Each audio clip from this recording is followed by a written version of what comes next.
Falando de Livros.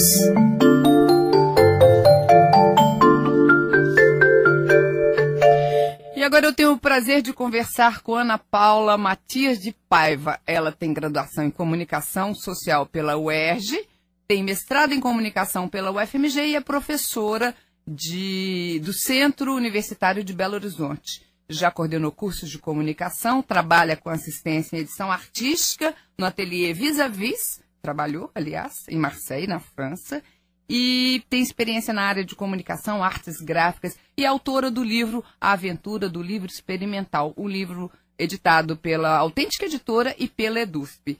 Ana Paula, bom dia, é um prazer falar com você aqui no Universo Literário. Bom dia, Rosalie, o prazer é todo meu de estar na UFMG Educativa. Então, conta pra gente como é que surgiu a ideia de você fazer esse livro tão bonito, tão completo, sobre a história do próprio livro, né? Como é que foi seu trabalho de pesquisa? Não deve ter sido fácil, porque ele tá tão lindo, tão rico. Pois é, eu acho que assim, na vida da gente, tudo começa um pouco por disciplina e muito por paixão. A motivação que está por trás é essa. Com certeza. Eu estava na sala de aula acompanhando, eu dava uma matéria que se chamava Produção de Livros e acompanhava em mercado editorial. E eu fui, ao longo do tempo, acumulando materiais e referenciais teóricos, né? Pessoas que trabalhavam o livro, a edição, a estrutura, o suporte gráfico. E fui imaginando e notando que o mercado editorial no Brasil e no exterior está vivenciando agora um certo acerto de informação. A percepção visual do livro tem mudado e quem está em bienais, quem está em livrarias, quem está circulando por sites, está notando que o que está chegando hoje em dia para a gente, né, essa unidade, esse pensamento do livro que reúne texto, contexto, imagem, né, harmonia visual, está evoluindo muito. E então eu queria falar um pouco, a princípio, sobre os métiers, os envolvidos na produção editorial, e queria reunir um pouquinho do que eu tinha feito em viagens culturais em lugares que são importantes para a gente pensar o livro, como o Museu Gutenberg, o Museu da Impressão de Lyon. E eu fui reunindo material para que isso não tivesse uma linguagem inacessível. Eu queria que a todo momento a gente estivesse falando do conceito do livro, desde sempre, desde a antiguidade, experimental sim, mas que a gente propiciasse um texto que também ia flanar, que também ia passear e que ia criar para a pessoa, para o leitor, né, para esse profissional ou estudante da área, um percurso muito agradável a partir de imagens e textos que se complementassem. Agora, é interessante você falar isso tudo, porque você começa a falar do livro, né? A gente pensa o livro, um objeto desses que a gente tem hoje muito facilmente nas mãos, né? Mas você começa muito antes de Gutenberg, que foi aquele cara que inventou a prensa, né? Que mudou um pouco, quer dizer, naquele tempo foi uma revolução. Eu acho que o que Gutenberg fez foi mais ou menos o que a internet fez hoje, né? Com acesso à informação.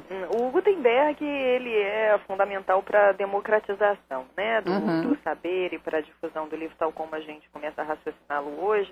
E assim, eu comecei a ter uma felicidade muito grande ao longo da pesquisa desse livro, porque eu comecei a cair em vários outros referenciais teóricos que eu acho que são, assim, extremamente importantes para a gente pensar o que é essa categoria de livro experimental ou livro de artista, porque a gente pensa assim, hoje em dia tem algumas editoras que trabalham com esse livro, né, que faz um pouco de oposição a só o livro tradicional, que tem aquela forma muito rígida, excepcionalmente importante para a gente, porque primeiro a gente tem que ter uma organização para depois brincar de inventar, né? Claro. Mas assim, o livro performático, esse livro que tem essa condição que sai só do clichê ou de uma estrutura bazar linear, né?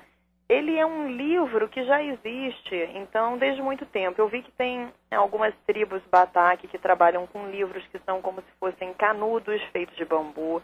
A gente tem muita coisa feita realizadas em folhas as mais diversas. Temos tipologias, ornamentos e abecedários estonteantes celtas. Achamos, né, referenciais de uso de cores a partir de óxidos, né, e a descoberta das cores para a fabricação das iluminuras dos livros. Então, quando que se achou o azul, quando que se usava o púrpura, né? nas escolas, os primórdios assim do formato de livro nos pudilares, que eram as tabuletas de madeira.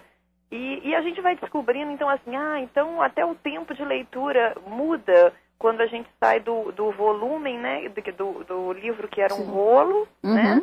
E aí a gente vai para o códex, onde a gente já pode ter uma pausa diferente. A nossa mão pode ir e vir já de uma maneira diferente. Porque muito antes do códex eram plaquinhas, couro de animais, né? Materiais os mais diversos. Barro, pedra. A gente vai assim percebendo que o livro ele pode ser um tipo de material riquíssimo para a gente estudar as evoluções perceptivas humanas, as percepções que o homem vai ter, então, para a usabilidade de matéria-prima que, então, estavam disponíveis para ele em determinados momentos, como que ele vai trabalhar o savoir-faire dele, o saber fazer aplicado, né, a uma descoberta da arte, que é tão vital, e também ele vai começando a perceber certas demandas, porque a gente acompanha no livro que há todo um experimentalismo, mas depois ele vai acompanhando também as chegadas, por exemplo, da Revolução Industrial e dos primeiros jornais, o folhetim chegando como romance, e incentivos, então, paralelos, que também vão fazendo com que o livro vá incentivando esse leitor que está ficando mais ávido, o livro está ficando menos caro, né? E assim, indo e voltando, a gente vai achando poesia visual em caligramas antigos e novos. A gente vai achando capas maravilhosas hoje em dia, inventivas, e vai vendo também capas antigas que eram em tecido, em marfim, incrustadas em joias, né? E tem coisas que são muito antigas e que a gente usa até hoje, que é o palimpsesto. Isso, a gente...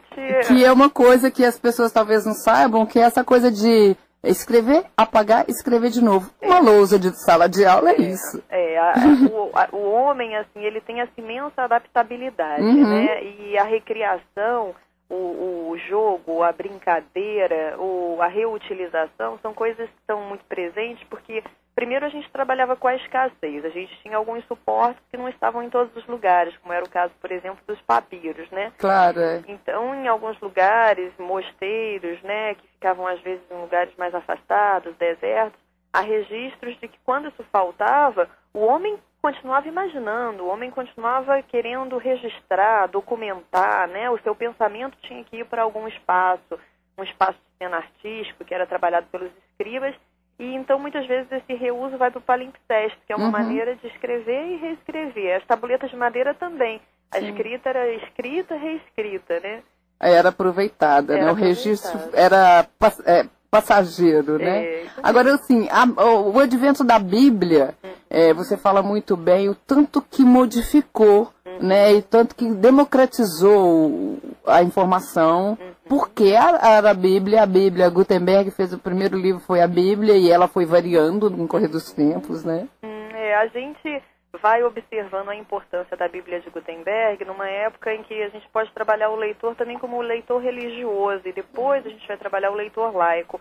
O leitor religioso, ele tem tanta vontade, né, tanta gana de ter um entendimento sobre aquela história, que primeiro ele é o leitor de imagem. Ele é o leitor de livros de hora, ele é o leitor que nas igrejas fica fazendo a leitura dos vitrais. Então ele é uma pessoa em permanente busca desse conhecimento, mas ainda um conhecimento indisponível, né, por causa da acessibilidade dele. Eram muito poucos os leitores, né? Muito poucos. E escritores também menos ainda. Pois é, era um universo extremamente restrito, né, e elitizado, e até originalmente não dado a todos. É por isso que os escribas eles estavam dentro dos mosteiros, então havia toda uma segurança da informação que podia ser divulgada ou não. E assim, a Bíblia de Gutenberg e a Bibliothèque Bleue, que é a Biblioteca Azul, elas são importantíssimas, porque a Biblioteca Azul, ela reutiliza tipos xilográficos, né? Ela reutiliza tipos móveis já desgastados, mais antigos, e usa papéis baratos para poder fazer uma Bíblia, primeiro assim, que ela não é tão bonita visualmente, mas ela é barata. Então, quem já está podendo começar a querer fazer essa leitura por imagens, compra primeiro a biblioteca, a Bleue, né? E depois todas as inovações de Gutenberg vêm numa serialização em tiragens maiores.